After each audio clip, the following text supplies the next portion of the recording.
Hi అండి. ఎప్పుడు చేసుకునే బిర్యానీ కానీ ఆ బిర్యానీలో చిన్న ట్రిక్ యూజ్ చేస్తే చాలు బిర్యానీ టేస్ట్ మొత్తం మారిపోతుందని మీకు తెలుసా? అదేంటో తెలియాలంటే ఈ బిర్యానీ లాస్ట్ వరకు చూడవలసిందే. నేను ఎప్పుడులాగే అయితే బిర్యానీ మాత్రం చేస్తాను. ఇందులో చికెన్లో అయితే పెరుగు అయితే కలపలేదు. మామూలుగా మసాలాలన్నీ వేసి కలిపేసాను.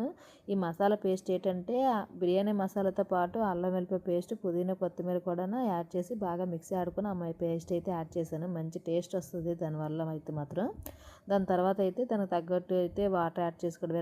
రైస్ యాడ్ చేసుకున్న తర్వాత దానికి తగ్గట్టు వాటర్ యాడ్ చేసుకోవడమే.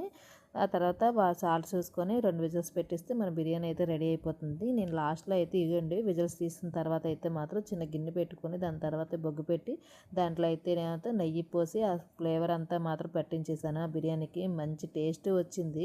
ఆ ఫ్లేవర్ మొత్తం పట్టించిన తర్వాత కప్పు అయితే ఓపెన్ చేస్తే తందూరి స్మెల్ వచ్చింది. చాలా టేస్టీగా అనిపించింది నాకైతే బిర్యానీ ఈసారి ఎందుకో కానీ. మీరు ఒకసారి ఇలా